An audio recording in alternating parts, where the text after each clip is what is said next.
Hello all my dear students, welcome to Delta Academy. This is Ranjan. Start करते हैं आज का सेशन। डीसी मशीन्स की सीरीज आप लोग देख रहे हैं और डीसी मशीन की सीरीज में अब हम लोग स्टार्ट करने जा रहे हैं डीसी मोटर्स। प्रीवियस क्लास तक डीसी जनरेटर का पोर्शन हम लोगों ने देखा था, उसके कैरेक्टरिस्टिक कर्व कैसे ड्रॉ करते हैं वो मैंने आप लोगों को बताया हुआ था। सीरीज, शंट, कंपाउंड, उसके अंदर भी क्यूमुलेटिव, डिफरेंशियल, सेल्फ स्टार्टिंग जो था, ये जितने भी एस्पेक्ट्स हैं, सेपरेटली एक्साइटेड, सॉरी, ये जितने भी एस्पेक्ट्स हैं ये सारे को हम लोगों ने कवर किया हुआ है in the case of DC generator. अब इम्पॉर्टेंट है कि डीसी मोटर वाले पोर्शन को बेस्ट वे में कवर करें, ठीक है। तो आज की क्लास में यही करने वाले हैं हम लोग। तो आज की क्लास का टॉपिक जो है वो मैं आपको दिखा देता हूँ आज क्या क्या पढ़ने वाले हैं। सबसे पहले हम लोग क्लासिफिकेशन ऑफ डीसी मोटर देखेंगे कि उसको कितने फॉर्म में क्लासीफाई कर सकते हैं। देन उसके बाद next will be series DC motor, फिर shunt DC motor, and then problem solving on the series and shunt DC motor. आज क्वेश्चन लेकर के आया हूँ कुछ प्रीवियस ईयर वाले, तो वो क्वेश्चंस आपको बनाने हैं और देखना है कि आप कितने प्रॉपर वे में बना पा रहे हैं उन क्वेश्चंस को along with understanding of the concepts, ठीक है। तो चलिए बिना देरी के शुरू करते हैं with the very first topic, that is classification of DC Motors. एकदम बैक टू बैक स्टडी करेंगे बिना कोई ब्रेक के और मजेदार तरीके से पढ़ेंगे इसको, ठीक है। First topic is classification of DC motor. जब भी हम लोग डीसी मशीन्स की बात करते हैं तो हमेशा डीसी मोटर का एस्पेक्ट ज़्यादा पूछा जाता है आपसे एग्जामिनेशन में as compare to generator. DC generator के जितने एप्लीकेशंस हैं ना रियल लाइफ में, उससे कहीं ज़्यादा एप्लीकेशन डीसी मोटर के हैं। तो डीसी मोटर को आप डे टू डे लाइफ में ज़्यादा इस्तेमाल होता हुआ पाओगे as compare to DC generator, ठीक है। तो ये एक बहुत कॉमन फिनोमिना है। इसी वजह से क्वेश्चंस भी जब आप देखोगे या इन डेप्थ स्टडी भी अगर आप देखोगे तो डीसी जनरेटर के कंपैरिजन में मोटर की ज़्यादा मिलेगी आपको। क्वेश्चंस भी एग्जामिनेशन में इसी के ज़्यादा मिलेंगे, तो बहुत ध्यान से समझना है आपको। और चूंकि आपने जनरेटर ऑलरेडी पढ़ा हुआ है तो इसलिए इसके कंसेप्ट्स को समझने में ज़्यादा समय नहीं लगेगा। कुछ इसके मेजर कंसेप्ट्स मैंने आपको प्रीवियस क्लास में बता दिया है ऑलरेडी। बैक ईएमएफ का कंसेप्ट बहुत इंपॉर्टेंट था, टॉर्क जनरेशन का कंसेप्ट बहुत इंपॉर्टेंट था। तो बैक ईएमएफ क्या होता है, कैसे वर्क करता है और टॉर्क कैसे क्रिएट होती है, पुराने वीडियोज़ में मैंने आपको बताया हुआ है, तो उनको जरूर फॉलो करिएगा। और आज का क्लासिफिकेशन पार्ट करते हैं अब शुरू। तो classification is no different than that of DC generator. DC generator में जैसे क्लासिफाई किए थे ना, यहाँ भी वैसे क्लासिफाई करेंगे हम लोग, ठीक है। डायरेक्ट शुरू करते हैं। तो एक हो गया सेल्फ एक्साइटेड और दूसरा हो जाएगा separately excited.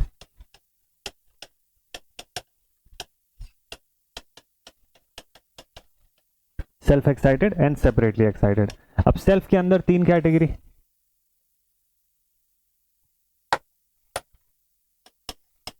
DC series, DC shunt and DC compound. Compound के अंदर अगेन बाइफर्केशंस। कंपाउंड को फिर दो कैटेगरी में हम लोग डिवाइड करते हैं, कौन कौन से? Cumulative, differential. Cumulative and differential, ठीक है।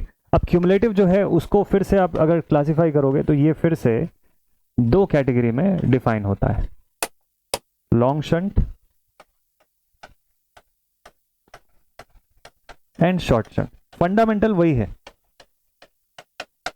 क्यूमुलेटिव का जो फंडामेंटल आपने जनरेटर में पढ़ा है ना कि फील्ड फ्लक्स कैसे एडिटिव नेचर की होती है, फाई एस एच और फाई एस सी आपस में कैसे ऐड हो रहे होते हैं, शंट फील्ड वाइंडिंग का फ्लक्स और सीरीज फील्ड वाइंडिंग की फ्लक्स में एडिटिव फॉर्म होता है, डिफरेंशियल में सब्ट्रैक्टिव फॉर्म होता है। तो वही सारा फिनोमिना यहाँ पे भी है। ऐसा नहीं कि कोई नया फंडामेंटल आ जाएगा, बस सब चीज मोटर के एस्पेक्ट से चलेंगे अब, ठीक है। तो उसी अकॉर्डिंग आपको समझना है। डिफरेंशियल के अंदर भी यही दो वैरायटी है, इसको भी चाहो तो आप लिख सकते हो, इसको भी लिख सकते हो, long shunt and short shunt, ठीक। तो ये हो गया टोटल मेजर क्लासिफिकेशन। अगर आपको पूछता है in the case of motor, ऐसा फ्लो चार्ट बना के उसको एक्सप्लेन कर सकते हैं आप, ठीक है। तो हम लोग आज की क्लास में फोकस करने वाले हैं in DC series and DC shunt Motors. ये दोनों हमारा आज का टारगेट है, इसको कंप्लीट करना है मस्त तरीके से, ठीक है। क्लासिफिकेशन जब अलग से पढ़ेंगे, सॉरी कैरेक्टराइजेशन इसका जब अलग से पढ़ेंगे, कैरेक्टरिस्टिक्स जब मैं आपको बताऊंगा वहां इनका एप्लीकेशन बताऊंगा। एप्लीकेशन आज की क्लास में नहीं बताऊंगा आपको, ठीक है। कैरेक्टरिस्टिक्स के साथ वो समझ आएगा कि क्यों उस एप्लीकेशन में वो फीजिबल है। तो स्टार्ट करते हैं। सबसे पहले डीसी शंट मोटर से शुरू करते हैं। सबसे पहले तो डीसी मोटर क्या होता है उसको समझते हैं। Shunt wound DC motor. तो माइंड में सबसे पहला क्वेश्चन, सर डीसी मोटर क्या होता है? वैसे तो जनरेटर पढ़ने से पहले मैंने आपको बताया था, बट एक बार फिर से आपको याद दिला दूं कि मोटर जो होता है, कोई भी मोटर इन केस एक इलेक्ट्रोमैकेनिकल एनर्जी कन्वर्टिंग डिवाइस होता है, जिसका पर्पस बहुत सिंपल सा होता है। अगर एक मोटर है तो इनपुट इलेक्ट्रिकल एनर्जी लेके output mechanical energy output provide कर सकता है आपको, ठीक है। That is the work of motor, ठीक है। तो electromechanical energy conversion, electrical to mechanical conversion तो motor, mechanical to electrical conversion तो जनरेटर। बिल्कुल सिंगल लाइन में आप याद रख सकते हो। सो यहां बात करने जा रहे हैं हम लोग about the shunt wound DC motor.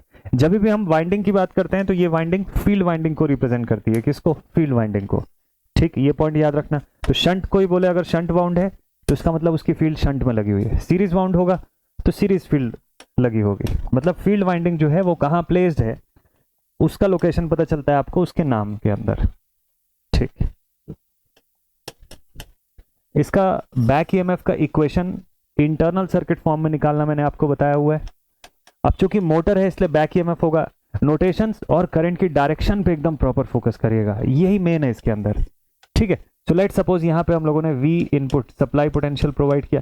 इस बार यहाँ लोड मत लगाएगा क्योंकि मोटर है तो लोड मैकेनिकल नेचर का होगा, इलेक्ट्रिकल लोड नहीं होगा यहाँ पे, ठीक है। तो यहाँ से इसकी जो शाफ्ट निकल के आएगी उस शाफ्ट पे कुछ लोड लगा होगा, उस लोड को ये ड्राइव कर रहा है, ठीक। यहाँ से IT टोटल सप्लाई करंट ये दो पार्ट में स्प्लिट होगी, ISH एंड IA। कुछ करंट इसके आर्मेचर में जाएगी। ब्रश में अगर ड्रॉप होगा तो VB से इंडिकेट होगा, आर्मेचर की रेजिस्टेंस RA से इंडिकेट होगी और shunt field winding resistance will be denoted with RSH। तो ये पूरा सिनारियो है इसका। यहां पे लिखते जाता हूं मैं सीधे।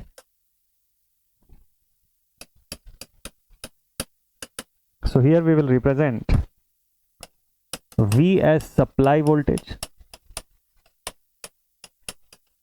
V जो है वो सप्लाई वोल्टेज हो गया, IT जो है वो total supply current, total supplied current, ठीक। IA जो है इट इज आर्मेचर करंट या करंट इन आर्मेचर वाइंडिंग, ऐसा भी लिख सकते हो आप। ISH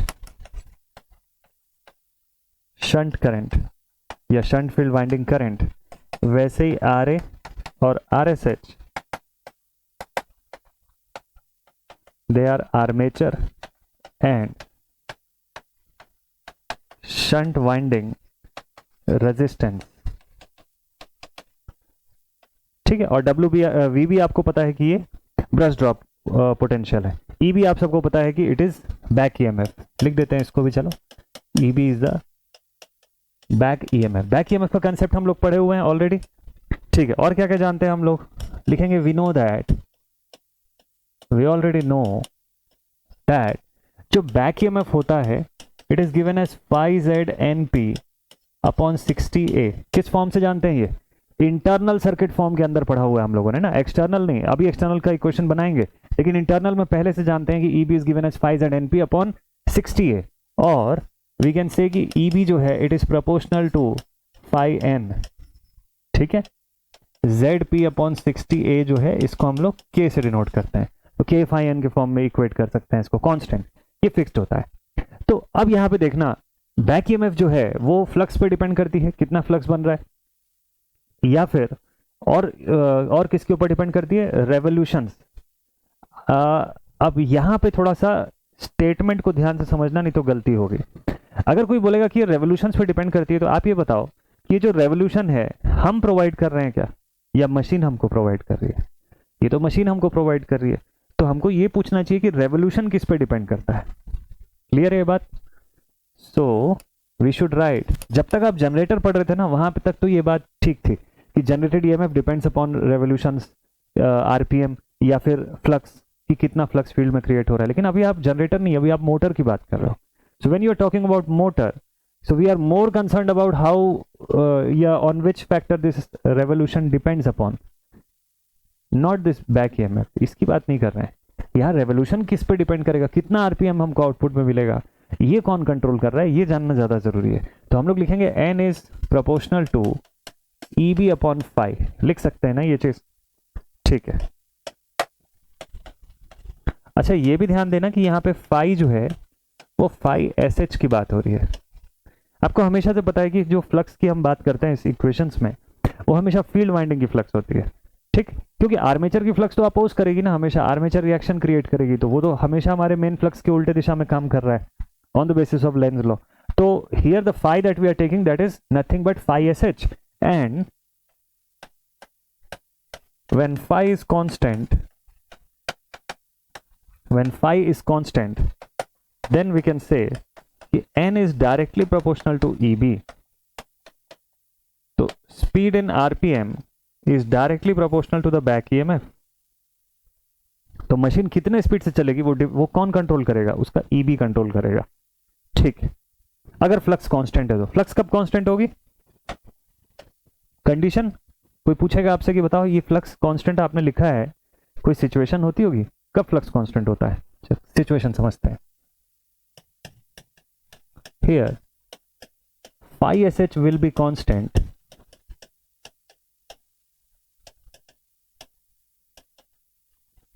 when V and RSH are constant। अब ये कौन सी बात हुई, आप तो V की बात करो, टोटल सप्लाई वोल्टेज की VT, और आप लिख रहे हो RSH। भाई आप सर्किट डायग्राम पे आओ, देखो आप सबको पता है phi is directly proportional to current, flux सीधे सीधे प्रोपोर्शनल होता है करंट के, चाहे कहीं की भी फ्लक्स हो। जब आर्मेचर पढ़ रहे थे, आर्मेचर रिएक्शन, तो मैंने आपको बोला था कि आर्मेचर की फ्लक्स जो है वो डिपेंड करेगी IA पे, phi a was depended upon IA increase होगा तो फाई ए बढ़ेगा, आर्मेचर रिएक्शन बढ़ती थी। सेम ऐसे ही मेन फील्ड के अंदर भी यही चीज हो रहा है। जब आप फाई SH की बात कर रहे हो तो ऑब्वियसली ये ISH पर ही प्रोपोर्शनल होगा, ठीक, ISH पर ही प्रोपोर्शनल होगा। And we know that shunt field winding की करंट को कैसे डिनोट करोगे, total supply divided by RSH, Ohm's law. Total क्यों सर, VSH लिखना चाहिए ना, देखो VSH बोलो या टोटल बोलो, बात तो एक ही है। यहां पर आप इनपुट सप्लाई दे रहे हो, इसलिए यहां बात एक ही है, बोल सकते हो। यहां से यहां तक बिटवीन दीज 2 पॉइंट जो भी वोल्टेज होगा वही तो यहां भी मिलेगा ना आपको, बिटवीन दीज 2 पॉइंट्स, तो वही तो VSH है। तो ये वोल्टेज का कांस्टेंट होना जरूरी है, यानी कि जो मैं इनपुट सप्लाई प्रोवाइड कर रहा हूं that has to be constant, और जो RSH है ये फिक्स्ड होगा। तभी और तभी सिर्फ ये इक्वेशन जो है वो मैटर करेगी, इक्वेशन सही बैठेगी, ये वाली इक्वेशन, नहीं तो फिर फ्लक्स कंट्रोल करने लग जाएगा चीजों को, ठीक है। तो ये वाला पॉइंट क्लियर रखिएगा। तो ISH is equals to VT upon RSH, that is why it is important कि ये दोनों ही फिक्स्ड रहें। When V and RSH are fixed, then only we can say कि इससे पहले वाले पेज पे जाके हम ये इक्वेशन बोल सकते हैं कि speed in RPM is proportional to back EMF, or we can say N2 by N1 is equals to EB by EB2 by EB1 into K। लिख सकते हैं ना ये इक्वेशन, ऐसा इसलिए इस फॉर्मेट में इसलिए लिखा क्योंकि कुछ क्वेश्चंस इसी तरीके से बनते हैं आपके, ठीक है, कुछ क्वेश्चंस का सोल्यूशन ऐसे ही बनेगा। तो फ्लक्स के कांस्टेंट होने की कंडीशन हमको मिल गई, ठीक है। बैक EMF की इक्वेशन क्या बनेगी यहाँ पे, वो तो इजी है यार, केवीएल से एक ही बार में बना दो आप। Back EMF is equals to output voltage plus all the, देखो जनरेटर के केस में आप आउटपुट प्लस लॉसेस कर देते थे, ये मोटर है ना, मोटर है तो ये आउटपुट नहीं है, ये इनपुट है। इस बार EB जो होगा वो फाइनल वोल्टेज रहेगा, वहां पर फाइनल EMF बचेगा लॉस होने के बाद। तो इनपुट माइनस लॉसेस करूंगा तो EB मिलेगा कि नहीं मिलेगा, बस यही करना है आपको, input minus losses, that will be your EB। तो back EMF will be input minus क्या क्या लॉस हो रहा है शंट में, IARA, और अगर VB हुआ 2VB के फॉर्म में आप इसको डिनोट कर सकते हो या VB टोटल लिख सकते हो, that is up to you, ठीक है। तो VT minus IARA that is your EMF equation, important है ये। So this is the EMF equation of DC shunt motor, और वो भी किस फॉर्म में, एक्सटर्नल सर्किट फॉर्म।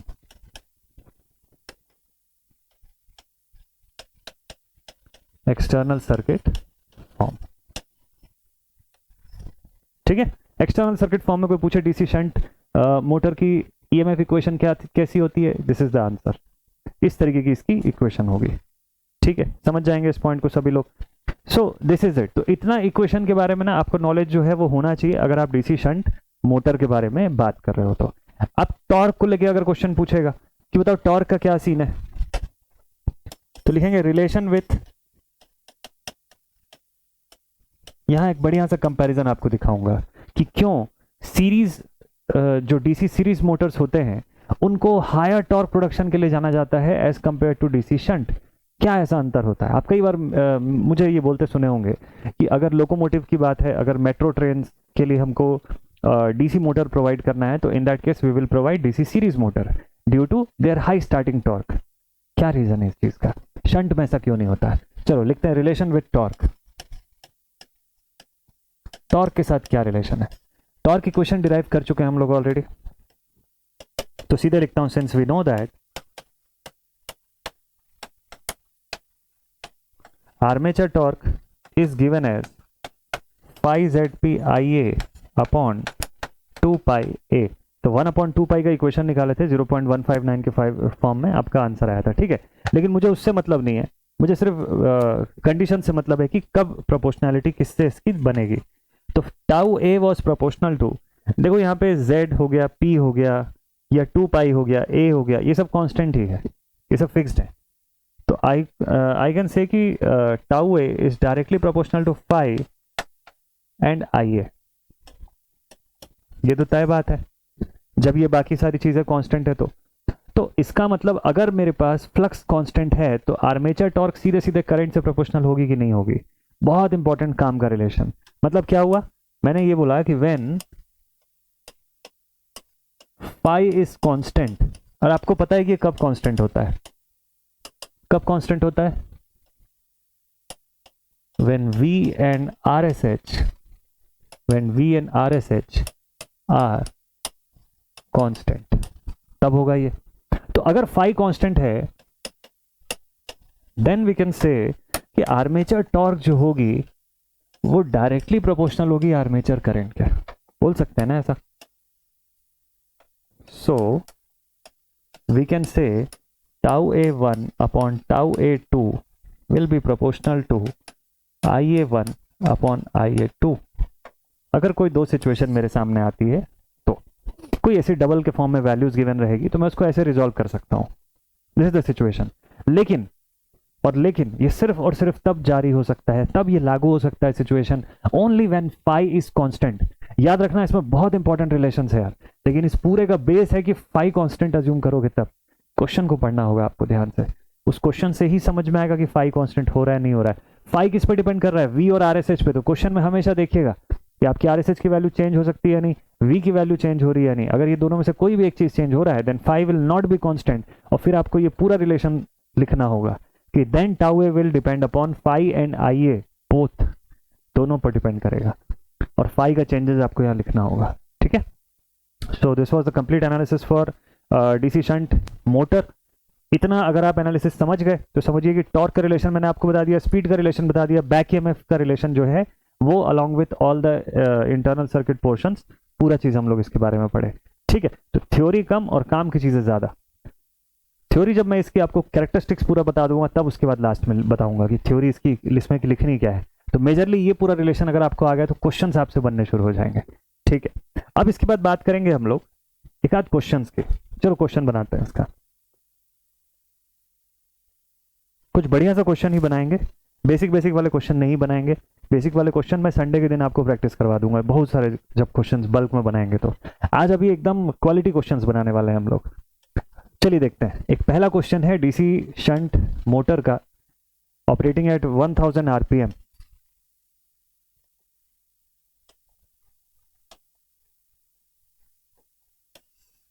चलिए देखते हैं। A 230 volt DC shunt motor is operating at 1000 rpm. If the supply voltage is halved, then calculate its speed. Supply voltage आधा कर दिया, स्पीड कैलकुलेट करो और आर्मेचर रेजिस्टेंस को नेग्लेक्ट कर दो. आर ए की वैल्यू को नेग्लेक्ट करने बोल रहा है. समझ गए? क्वेश्चन को बहुत ध्यान से समझिएगा. ये वो एकदम रेगुलर बेसिक वाला क्वेश्चन नहीं है, बट है आसान. बहुत इजी क्वेश्चन है, बहुत इजी क्वेश्चन है. इसका आंसर भी बहुत मस्त आएगा. क्या क्या दिया हुआ है पहले तो वो लिख लीजिए. क्वेश्चन में क्या बोला? 230 वोल्ट डीसी शंट मोटर. ये 230 क्या चीज है बताइए?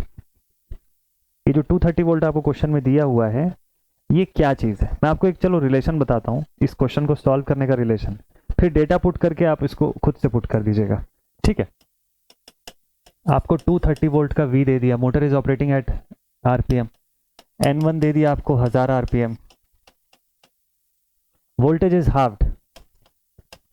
केस 2 में अब आपको बोलता है V2 जो है 230/2 हो गया, 115 वोल्ट का हो गया. ठीक है?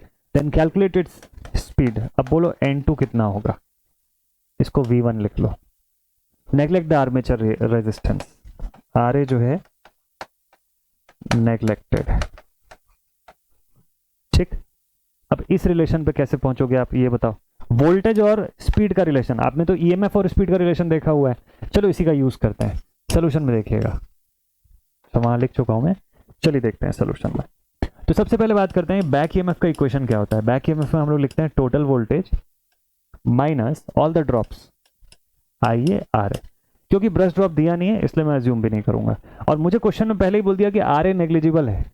Therefore I can say EB is equal to VT. Since R A is negligible as per the question. ये सवाल में ही लिखा हुआ है. आर ए जो है आर्मेचर रेजिस्टेंस जो है नेग्लिजिबल है, तो फिर आई ए इंटू आर ए नेग्लिजिबल हो जाएगा. तो वीटी, तो जितना सप्लाई है उतना ही बैक ईएमएफ बन रहा है, बैक ईएमएफ उतनी ही लग रही है. ठीक है?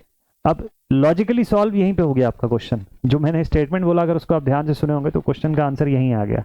बट कंसेप्चुअली मैं आपको बताता हूं कि क्वेश्चन वाइज या मैथमेटिकली कैसे सॉल्व करोगे आप इस क्वेश्चन को, वो मैं बता देता हूं आपको. ठीक है? तो अगर इस सिनारियो पर आना है, इस कंडीशन के अकॉर्डिंग सॉल्व करना है, तो बहुत सिंपल है यार. आप इस रिलेशन को देख लो. टॉर्क और करंट नहीं, आपको स्पीड और ईएमएफ का रिलेशन देखना होगा, जो मिलेगा यहां पर इस जगह पे. N was proportional to EB लिखाया था मैंने. Speed in RPM is proportional to the back EMF, और यहां बैक ईएमएफ जो है वो सप्लाई वोल्टेज के बराबर है. ठीक है? तो उस हिसाब से इस केस में आप लिखोगे then n is proportional to v, so n1 by n2 is proportional to v1 by v2. n1 n2 is equals to v1 by v2. n1 n2 है कितना? 1000 divided by n2 is equals to v1 कितना है? 230 divided by 115. So n2 is equals to 1000 into 115 divided by 230.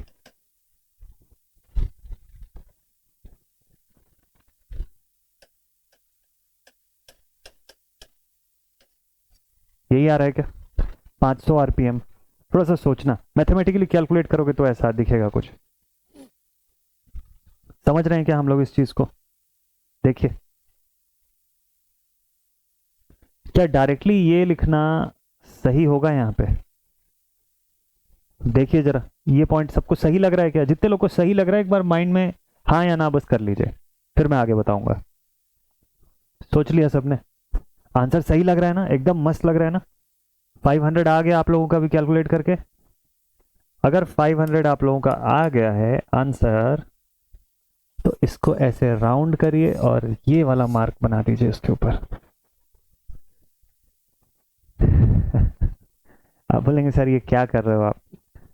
समझना, मैंने अभी 2 minute पहले आप लोगों को इसी चीज के लिए बोला हुआ था, और यहां पर मैं यही चेक कर रहा हूं कि आपको वो पॉइंट याद है भी या नहीं है. मैंने क्या बोला था आपको? मैंने आपको अभी जो रिलेशन दिखाया, कौन सा रिलेशन था? ये वाला, E proportional N proportional to Eb का. इस रिलेशन से ठीक एक लाइन ऊपर पड़ी है, क्या लिखा है? इस रिलेशन के जस्ट एक लाइन के ऊपर पढ़िए क्या लिखा है, व्हेन फ्लक्स इज कांस्टेंट तब n प्रोपोर्शनल टू EB काम करेगा, अगर फ्लक्स कांस्टेंट नहीं है तो n प्रोपोर्शनल टू EB/phi भी देखना पड़ेगा आपको। अभी समझे क्या सिचुएशन हो रहा है यहाँ पे। अब मुझे इस क्वेश्चन में देख के बताइए कि क्या फ्लक्स कांस्टेंट है क्या, इस क्वेश्चन में क्या फ्लक्स कांस्टेंट दिख रहा है। अब सोचो फ्लक्स किस पे डिपेंड करता है, V पे और RSH पे। मैंने बताया था आपको, मैंने क्यों बोला कि एक सॉलिड कंसेप्ट वाला क्वेश्चन है, कुछ कारण होगा जो मैंने सेशन में इस टाइप के क्वेश्चन को रखा हुआ है, यही रीजन है। इतना आसानी से 2 लाइन में कैलकुलेट करके आप इसका आंसर बता देते इजीली, 500 RPM बोल के आंसर आ जाता, तो फिर मतलब क्या रहता है इस क्वेश्चन का। इस क्वेश्चन में कुछ तो बात है जो हम लोग इसको यहाँ यूज कर रहे हैं। तो मैंने आपको बोला कि देखो ये सिचुएशन ना तब लागू होगा, ये वाला सिचुएशन तब लागू होगा व्हेन फाई इज कांस्टेंट। क्या यहाँ फ्लक्स कांस्टेंट है? तो फ्लक्स कांस्टेंट कब होगा, जब V और RSH ये दोनों फिक्स्ड रहेंगे। यहाँ V फिक्स्ड है क्या, एक बार आपका V 230 है, दूसरी बार V 115 है, कहां से V फिक्स्ड है? और जब V फिक्स्ड है ही नहीं तो आप कैसे लिख दिए उसको कांस्टेंट। समझे क्या गलती हो रही है यहाँ पे। ऐसे क्वेश्चन में कैसे आपसे गलती होती है, आपको लगेगा कि मैं तो 100% सही बना के आऊं यार, एग्जाम में गलत हो ही नहीं सकता, और पेपर में बाद में पता चलता है नंबर कट गया उसमें, है ना। तो ये सिचुएशन वही वाली है। तो आप समझे इसको कैसे डील करना है। चलिए अब इसको एक सही तरीके से डील करना मैं कंसेप्चुअली पहले बताता हूं, वैल्यू आप पुट कर लेना आराम से, लेकिन पहले कंसेप्ट वाइज समझिए सब चीजों को। एक बार कंसेप्ट बिल्डअप हो जाएगा तो क्वेश्चन सॉल्व करना कोई बड़ी बात नहीं है आपके लिए। तो ये पॉइंट समझ गए ना कि n प्रोपोर्शनल टू V केवल तब जब फाई इज कांस्टेंट। तो अभी क्या सिनारियो होगा, यहां पहले लिखेंगे here phi is not constant, therefore we will have n proportional to V/phi। ये लिखना पड़ेगा यहां पे आपको, ठीक है, n proportional to V/phi।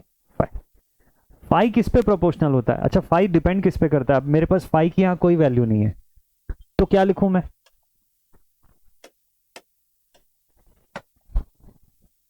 Since we know that phi is proportional to ISH, मैंने आपको बोला था मेन फ्लक्स है, किस पे डिपेंड करेगा? फील्ड की सप्लाई पे। सप्लाई है ISH, और ISH क्या होता है? VSH/RSH होता है। ओहो अब मिला सिचुएशन, ठीक है। तो केस 1 पे जब मैं केस 1 को देखता हूं तो मुझे दिखता है वहां पर वोल्टेज कितना है 230, ठीक है। N कितना है N1 1000, ठीक है। और ISH कितना है?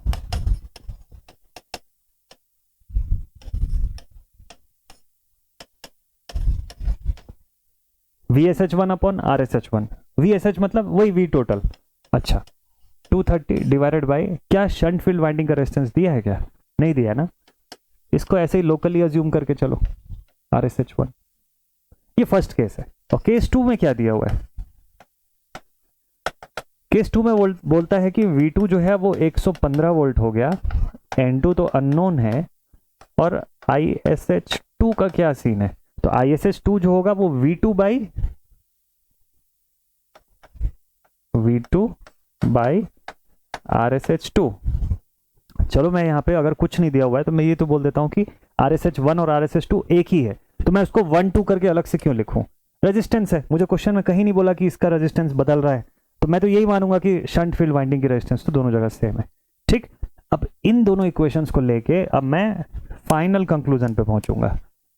अब रिलेशन हमारे पास कौन सा वाला है? तो since phi is not constant, therefore we can say कि speed will be directly proportional to EB/phi और V/phi और V/ISH और V इंटू ISH का मतलब क्या होता है? ISH का मतलब होता है V/RSH। अच्छा तो इंटू RSH/V, ये थोड़ा सा बड़ा रिलेशन बन गया है ना। चलो ठीक है। So therefore I can say कि N is proportional to V into RSH upon V। खाली यहीं पे सॉल्व कर लो, मैथमेटिकली वैल्यू भी पुट नहीं करना पड़ेगा, आंसर ऐसे मिल गया आपको। देखो v तो दोनों जगह सेम ही रहेगा ना यार। चलो दो केस ले लोगे आप, मान लो बोल रहे हो है ना, केस 1 केस 2। तो आप लिखोगे n1/n2 is equal to v1 into R S H upon वी1 divided by v2 into R S H upon वी2। ये सब करने की कोई ज़रूरत नहीं है ना। आपका v1 यहाँ पे 230 यहाँ 115 क्या फ़र्क पड़ता है, कैंसिल तो वैसे भी हो जाएगा। ठीक, इसका मतलब क्या बचेगा, are S H 1 upon are S H 2।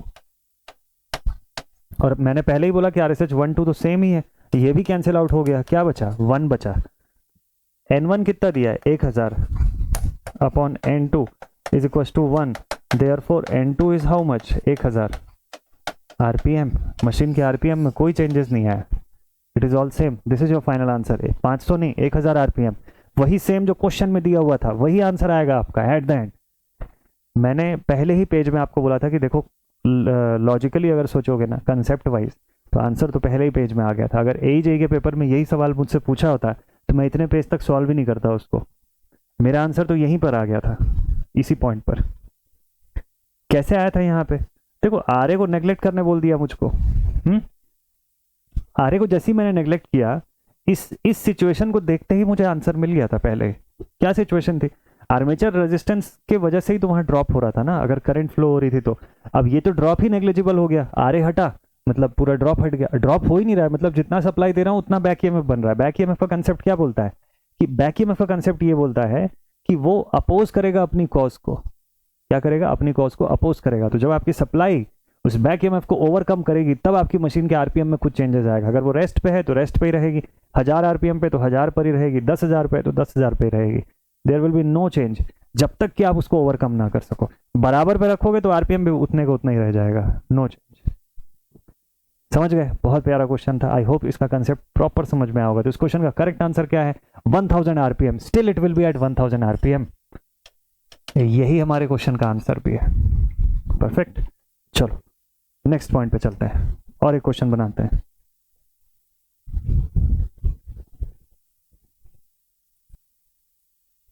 ठीक है, चलो अगला क्वेश्चन हमारा कौन सा है, क्वेश्चन नंबर 2 लिखता है 230 volt DC shunt generator draws a current of 50 ampere from the supply, the armature resistance and shunt field winding resistance given है हमको, find the value of armature current and back EMF. ये वो typical question है जो आपको university exam में देखने को मिलता है। ठीक है, 7 मार्क्स का वेटेज होता है इस टाइप के क्वेश्चंस का, और ऐसे सवाल बनाने में मजा भी आएगा, कॉन्फिडेंस भी बूस्ट होगा आप लोगों का, और मार्क्स भी पूरे के पूरे लेकर के आओगे। ठीक है, देखते हैं क्वेश्चन में क्या क्या गिवन है। सबसे पहले गिवन क्या क्या गिवन है आपको, V दिया हुआ है, टोटल सप्लाई वोल्टेज 230 वोल्ट। ठीक, ड्रॉज अ करंट मतलब IL दिया हुआ है, कितना करंट है, IL या I टोटल बोल सकते हो आप। ठीक है, IL या I टोटल, नोटेशन अपने ऊपर है, आप जैसा नोटेशन यूज कर रहे हो। डिफरेंट बुक्स में आप BL थ्रेजा की किताब में यूज कर पढ़ रहे होगे तो IL के फॉर्म में गिवन रहता है, या सिर्फ I लिखा रहता है वहां पे। ठीक है, जैन एंड जैन से पढ़ रहे होगे तो वहां पे I टोटल के फॉर्म में गिवन रहेगा। तो ऐसे अलग अलग बुक्स में रहता है। हिगन-बॉथम से आप पढ़ सकते हो, थरेजा की किताब के अलावा आप JB गुप्ता की बुक से पढ़ सकते हो। तो ये सब बढ़िया राइटर्स की बुक्स है, आप इनमें से किसी को भी फॉलो कर सकते हो। तो नोटेशन आप अपने अकॉर्डिंग समझना। देखना डीसी शंट जनरेटर लिख दिया है यहाँ पे। ठीक है, जबकि हम लोग क्वेश्चन जो है वो किसका बना रहे हैं, मोटर का बना रहे हैं। तो एक बार इस चीज को समझना। आपको क्वेश्चन में बोला है find the value of armature current and back EMF. Back EMF अगर है तो ये इसके साथ कॉन्ट्राडिक्ट कर रहा है। ठीक है, या तो फिर ये जनरेटर होगा तो जनरेटेड ईएमएफ होगा, और मोटर है तो फिर वो बैक ईएमएफ है तो फिर मोटर होना चाहिए। तो मैं ये मान के चल रहा हूँ कि this is the case for DC motor. ठीक है, इसको मोटर लेकर के ही बनाएंगे। तो आई टोटल मेरे पास कितना दिया हुआ है 50 एम्पियर्स का, और आर्मेचर रेजिस्टेंस जो है 0.5 ओम्स की, शंट फील्ड वाइंडिंग की जो रेजिस्टेंस है that is 115 ohms. Value of armature current हमको फाइंड क्या करना है, armature current and back EMF. Formula है क्या हमारे पास वैसे, चलो यहीं पे बनाते हैं। फॉर्मूला हमारे पास है back EMF EB is equals to VT total supply minus IA armature का रेजिस्टेंस गिवन है, ठीक। कंडीशन क्या है मशीन में, यहां पर शंट है,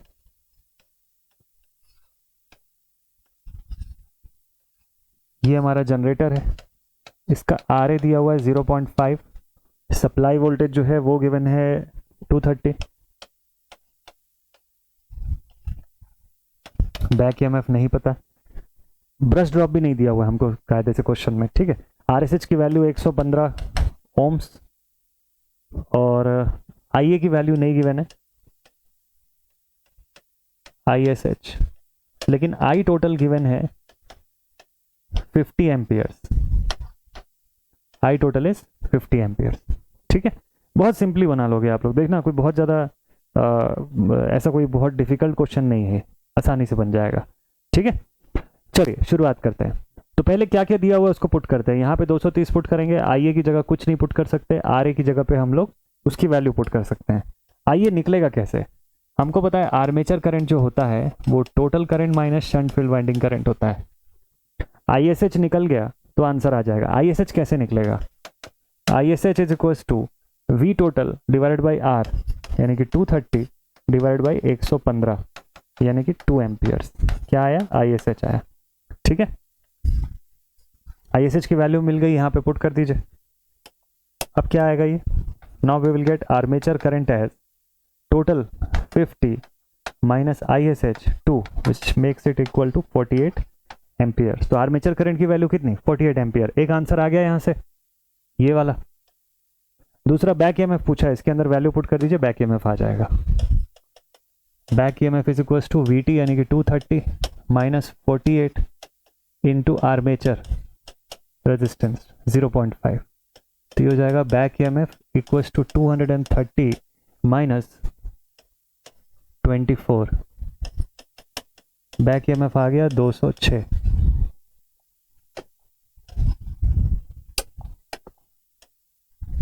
ठीक है, this is the magnitude of back EMF. Complete हो गया आपका क्वेश्चन यहाँ पर।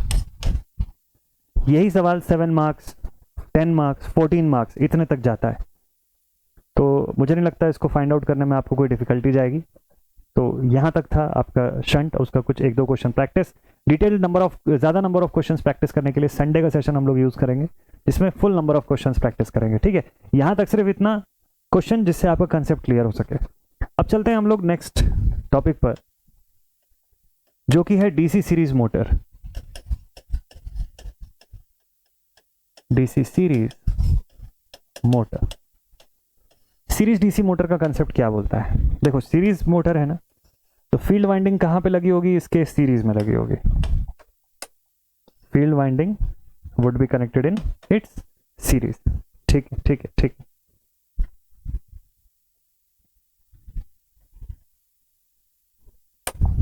चलिए फील्ड वाइंडिंग कनेक्ट कर देते हैं भाई, ध्यान से देखिएगा। तो आरएसई, इसके बारे में क्या क्या जानते हो आप। सीरीज फील्ड वाइंडिंग है तो उसमें रेजिस्टेंस की मैग्नीट्यूड बहुत छोटी होनी चाहिए, बिल्कुल सही। बैक ईएमएफ यहाँ पे होगा, आर्मेचर रेजिस्टेंस की मैग्नीट्यूड बहुत स्मॉल होगी, ठीक है। ब्रश ड्रॉप यहाँ पर होना चाहिए, और यहाँ से हम लोग टोटल सप्लाई प्रोवाइड कर रहे हैं, दैट इज वीटी। करंट जो यहाँ से निकल रही है आईटी, इसके अंदर जो करंट जा रही है आईएससी, और यहाँ से जो करंट अंदर जा रही है आर्मेचर में, दैट इज गिवन एज आईए, ठीक है। इतनी बात जान गया। लोड कहाँ पे लगा है, मोटर है तो उसके शाफ्ट में लोड लगा होगा, ठीक। लोड यहाँ सर्किट में टर्मिनल पे नहीं लगा होगा, डीसी सीरीज मोटर है, okay. So we know that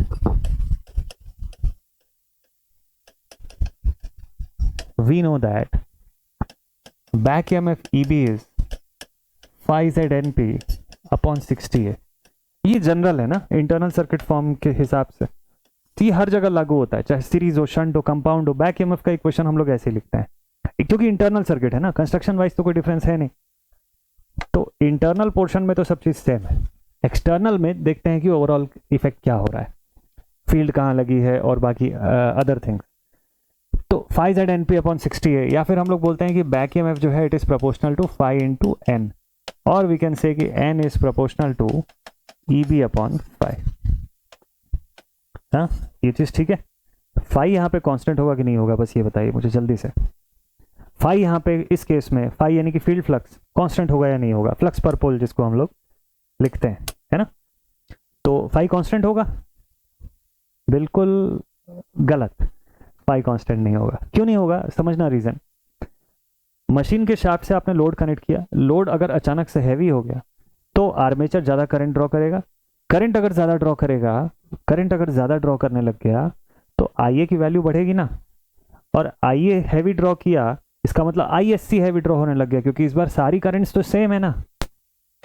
since IA is equals to ISC is equals to IL, therefore when load increases, ये सब समझने वाली चीजें हैं, पूरी फीलिंग वाली चीजें। मशीन ना जब पढ़ रहे हो तो एकदम प्रॉपर फील करो कि आपके सामने वो मशीन आपको दिख रही है, आप उस चीज को समझ पा रहे हो एकदम प्रॉपर। आप देख रहे हो कि इसकी शाफ्ट पे मैंने लोड को अचानक से इंक्रीज कर दिया, अब ये हैवी करंट ड्रॉ करने लग जाएगी इसकी वाइंडिंग। अगर ये हैवी करंट ड्रॉ करेगी तो वो करंट आएगा कहाँ से, सोर्स से आएगा। वो सोर्स से अगर हैवी करंट आ रहा है तो वही करंट तो इस फील्ड वाइंडिंग के अंदर से भी गुजरेगा, यानी फील्ड से भी हैवी करंट गुजरना शुरू हो जाएगा। So in that case ISC की मैग्नीट्यूड भी बढ़ जाएगी यहां से। So when the load increases then IA increases, thus ISC will also increase. और ISC पे कौन डिपेंड करता है, इस बार मेन फ्लक्स उसी पे डिपेंड कर रहा है, since phi is directly proportional to ISC। आप बोलोगे सर किसी बार फाई ISH के प्रोपोर्शनल लिखते हो आप, कभी ISC से, तो फिर से मैं एक बार रिमाइंड करा दूं आपको कि फाई जो है वो मेन फील्ड वाइंडिंग का फ्लक्स है। अब फील्ड अगर शंट में होगी तो शंट की करंट पे डिपेंड करेगा, फील्ड अगर यहाँ सीरीज में लगी है तो सीरीज फील्ड वाइंडिंग के मतलब उस वाइंडिंग से गुजरने वाली करंट पे डिपेंड करेगा, ठीक है। तो phi is proportional to what, ISC, ठीक है।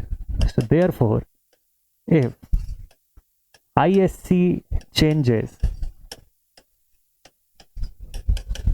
then phi will also change।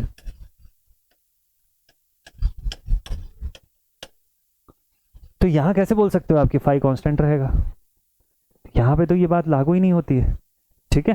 तो फाई कांस्टेंट रहेगा ये बात तो यहां फिक्स बैठती नहीं है ना, क्योंकि लोड तो चेंज हो सकता है। ओहो, तो ठीक है फिर therefore we can say कि flux will vary and will not be constant here। हालांकि हाइपोथेटिकली हम एक सिचुएशन लेंगे कि जहां लोड फिक्स्ड है, उस सिचुएशन की बात करेंगे कि लोड को अगर मैं कांस्टेंट कर दूं तो फिर फ्लक्स को कांस्टेंट लेना पड़ेगा, कोई दिक्कत नहीं है। लेकिन लोड वेरी होगा तो फ्लक्स बदलेगी, ये बात तय है यहाँ पे, ठीक है, ये बात एकदम फिक्स्ड है।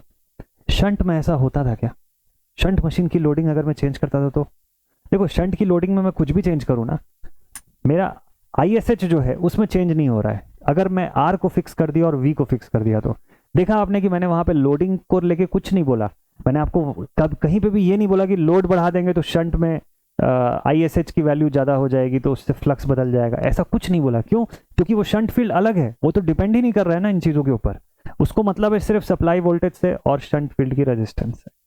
सप्लाई वोल्टेज कांस्टेंट है, शंट फील्ड की रेजिस्टेंस कांस्टेंट है, तो उस फ्लक्स को कोई लेना देना नहीं है बाकी चीज़ों से। लोड आप चेंज करते रहो, मतलब लोड अगर अप डाउन होता भी है तो ये मशीन, ये जो शंट फील्ड वाइंडिंग मशीन है, ये खुद को रेगुलेट कर सकती है, वो रेगुलेट कर सकती है उस अकॉर्डिंग, ठीक है। तो वोल्टेज रेगुलेशन बहुत प्रॉपर है उसका। जबकि यहाँ पे आप देख रहे हो कि लोडिंग अगर मैं कम ज़्यादा कर रहा हूँ तो सीधा असर पड़ रहा है किसके ऊपर, फ्लक्स के ऊपर पड़ रहा है। तो फ्लक्स यहाँ पर इसके अकॉर्डिंग बदल रही है, ओके, तो कांस्टेंट तो नहीं है यहाँ पे, ठीक है। सैचुरेशन अगर हो जाएगा आगे चल के, मान लो फ्लक्स बहुत बढ़ती गई, करंट इंक्रीज हो गया, है ना, देखो लोड बढ़ा, लोड के बढ़ने से आर्मेचर करंट ज़्यादा ड्रॉ हुआ, उससे सीरीज फील्ड वाइंडिंग में ज़्यादा करंट आने लग गई। अब जब करंट बढ़ेगी तो फ्लक्स भी बढ़ेगा, सिंपल सी बात है। लेकिन फ्लक्स कब तक बढ़ेगा, टिल इन्फिनिटी तो नहीं बढ़ सकता है ना, एक सर्टन वैल्यू ऑफ करंट के बाद तो फ्लक्स कांस्टेंट हो ही जाएगा ना। ये पॉइंट को ध्यान रखिएगा। इसका ग्राफ कैसे चलता है देखिएगा, अगर मैं आर्मेचर करंट की बात कर रहा हूं और मैं फील्ड फ्लक्स की बात कर रहा हूं सीरीज फील्ड वाइंडिंग के लिए, आर्मेचर लिखो या ISC लिखो, है तो एक ही। तो ये रिलेशन ऐसा चलता है इस तरीके से, यहां तक का रिलेशन जो है, यहां फ्लक्स बढ़ती हुई दिखती है, ये जो जोन है ये कौन सा है, दिस इज सैचुरेशन। तो ऐसा नहीं है कि आर्मेचर करंट बढ़ाते चले जाओगे तो फ्लक्स हमेशा ही बढ़ती चली जाएगी। After a certain limit it will saturate, core saturate हो जाएगा हमारी मशीन का ना। तो कोर सैचुरेट होगा तो फ्लक्स कहाँ से बढ़ेगी आगे? Stop, constant, fixed.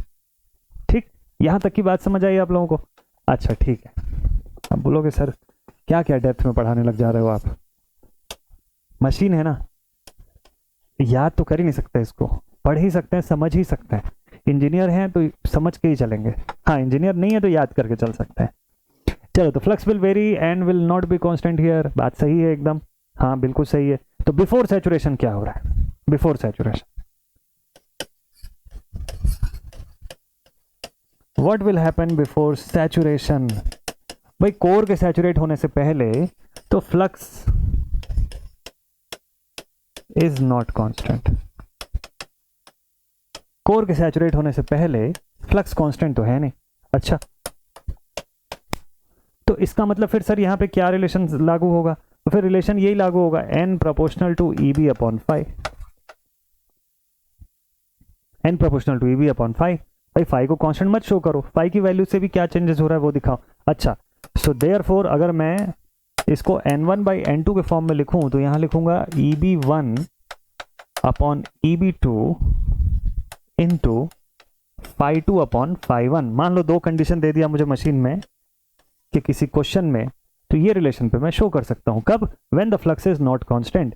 हाँ, अगर पहले ही लिख दिया कि assume the core to be saturated, पहले ही अज्यूम कर लो कोर सैचुरेट हो गया है, ऐसा बोल दिया, या फिर कहीं पे ये लिख के दे दिया कि नहीं लोड को ना कांस्टेंट मान लो, फिक्स्ड लोड है, ऐसा लिख के देता है कि DC series motor working on a fixed load, तो समझ जाएगा कि वो ये बोलना चाह रहा है कि लोड फिक्स्ड है। इसका मतलब करंट भी जो वो भेज रहा होगा वो फिक्स्ड है, जो करंट वो ड्रॉ कर रहा होगा ना सप्लाई सोर्स से, वो तय है, फिक्स्ड है, भेज नहीं रहा है, करंट ड्रॉ कर रहा है, दैट इज फिक्स्ड। और वो करंट अगर फिक्स्ड है तो इसका मतलब फाई भी हमारा फिक्स्ड है। तब फिर कांस्टेंट फ्लक्स लेके आप सॉल्व करना, इसको हटा देना, n1 by n2 is equal to EB1 by EB2, बस ये सब लिखने की जरूरत नहीं है, क्योंकि फाई लिखोगे तो फिर ISC लिखना पड़ेगा आपको। ठीक, तो ये कंडीशन है जब फ्लक्स कांस्टेंट नहीं है। तो टॉर्क का क्या सीन बनता है?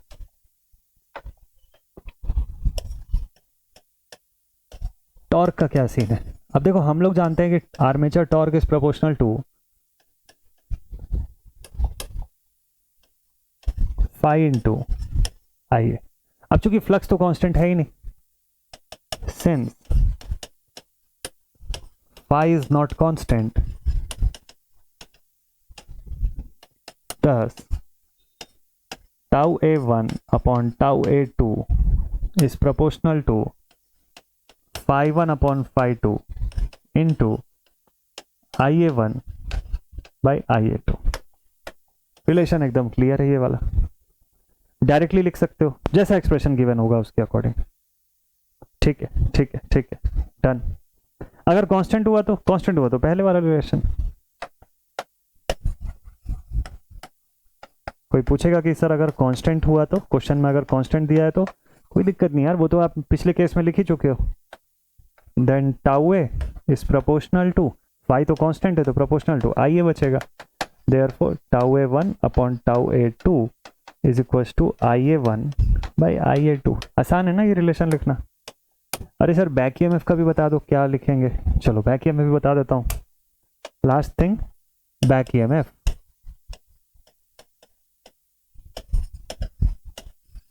Last thing is back EMF। इस मशीन में बैक EMF का एक्सप्रेशन कैसे बनेगा? देखो back EMF is equal to total supply voltage minus all the drops. Drop कहाँ पे हो रहा है? ISC into RSC minus IA into RA minus VB, brush drop, VB total. ठीक है, अब ISC और IA एक ही है, सिंस IA ही ISC है, तो क्वेश्चन में जिसका भी डेटा गिवन रहेगा उसको यूज कर लेना आप। हो सकता है ISC के फॉर्म में गिवन रहे तो भी आपके फॉर्मूले में फिट कर सकते हो, IA के नाम से दिया रहे तो भी लिख सकते हो। तो इसलिए IA के फॉर्म में एक जनरल इक्वेशन बना देता हूं, VT minus IA into RSC plus RA। ठीक है, सो this is the equation for back EMF।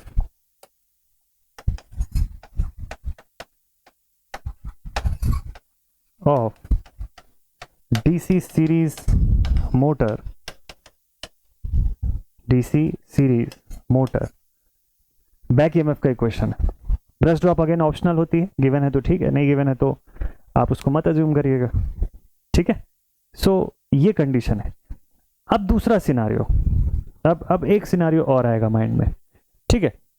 मान लो सर टॉर्क के बारे में कुछ बताओ, टॉर्क का भी कुछ फंडामेंटल और जानना है। इस रिलेशन को देखो, फ्लक्स तो कांस्टेंट नहीं होगा अगर लोड वेरी होगी, बात तो हम समझ गए। इस रिलेशन को एक स्टेप और आगे लेके जाएंगे तो मजा आ जाएगा। कैसे? देखो, अगर फ्लक्स कांस्टेंट है तब तो ये वही रिलेशन है जो शंट में बनाए थे आप। इसको एक स्टेप आगे बढ़ाएं तो एक बढ़िया कहानी समझ में आ जाएगी आपको।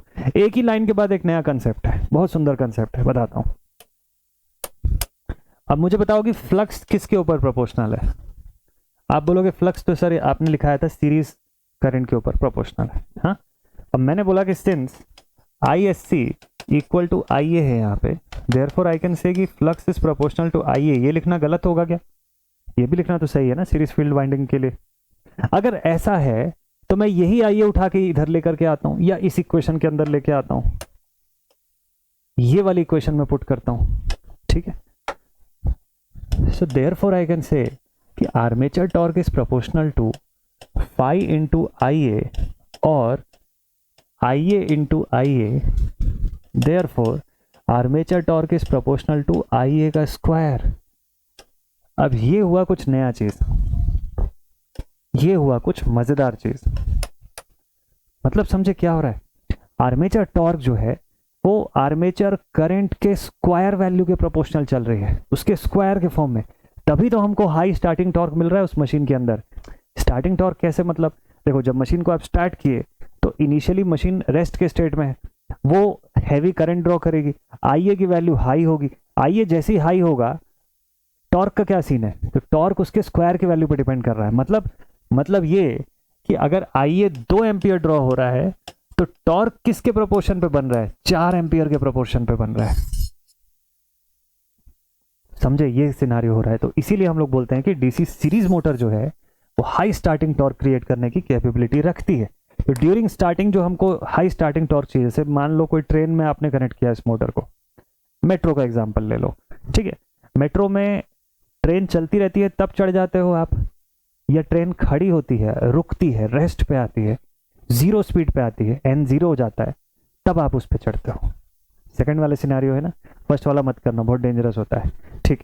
तो सेकंड वाला सिनारियो ये है कि मेट्रो ट्रेन आके रुक गई आपके स्टेशन पे, प्लेटफॉर्म पे खड़ी है, अब आप उस पर एंटर कर रहे हो, लोड उस पर डाला जा रहा है, तो पूरी ट्रेन रेस्ट पे है, अब उसको लोडिंग किया गया, अब उसको चलाया जाना है। जब चलाया जाना है तो वेट इंक्रीज हुआ, ऑब्वियस सी बात है। वेट इंक्रीज हुआ तो हमको टॉर्क ज्यादा क्रिएट करना पड़ेगा, तब तो वो खींच पाएगी इतने लोगों को एक साथ। ऐसा करने के लिए वो मोटर चाहिए जो स्टार्टिंग टॉर्क हाई क्रिएट कर सके कम करंट पर। तो इनिशियल जो करंट मिली उसी से हायर स्टार्टिंग टॉर्क बना सके, ये टेंडेंसी DC सीरीज मोटर में दिखेगा आपको। और वोल्टेज को बैलेंस करना, रेगुलेट करने की टेंडेंसी आपको शंट मोटर के अंदर दिखेगी, ठीक। ये सारी कैरेक्टरिस्टिक्स जब मैं आपको कैरेक्टरिस्टिक्स बताऊंगा तो वहां लिखवाऊंगा, इसका चिंता मत करिएगा।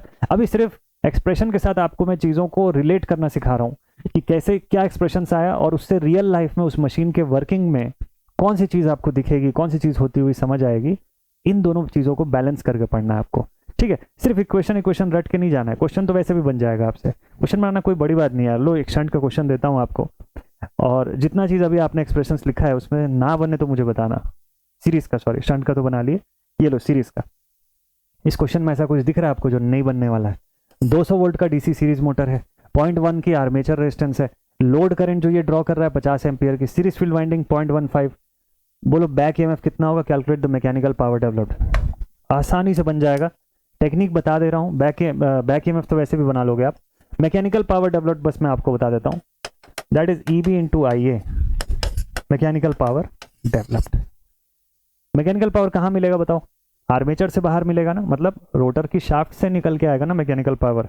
तो उस शाफ्ट के पास कौन सी EMF बन रही है? Back EMF। वहां करंट कौन सी आ रही है रोटर पर? Armature current IA। इसीलिए इन दोनों का product will be your mechanical power output. बाकी सिनारियो क्लियर है? देखो यहीं पे बताता हूं, सॉल्व करके आंसर कितना आया आपका वो आप लोग बताना, वो मैं चेक करूंगा, ठीक। देखो क्या क्या दिया हुआ है आपको, V दे रखा है 230 वोल्ट्स, अच्छा 200 दिया है, 200 वोल्ट्स। फिर आपको दिया है RA की वैल्यू 0.1 ओम्स, लोड करंट जो है IL, ध्यान रखना यही ISC है और यही IA है, इसकी वैल्यू 50 एम्पियर्स है, ठीक है। RSE की वैल्यू कितना दिया हुआ है 0.15 ओम्स। अब बोलो बैक ईएमएफ कैसे निकालोगे, बैक ईएमएफ हो जाएगा total voltage minus IA into RA plus RSC। देखो इसमें VT भी है, RA भी है, RSC भी है। IA चाहिए देख लो, IA ISC IL सब कुछ 50 ही है, पुट कर दीजिए, बैक ईएमएफ की वैल्यू आपकी आ गई।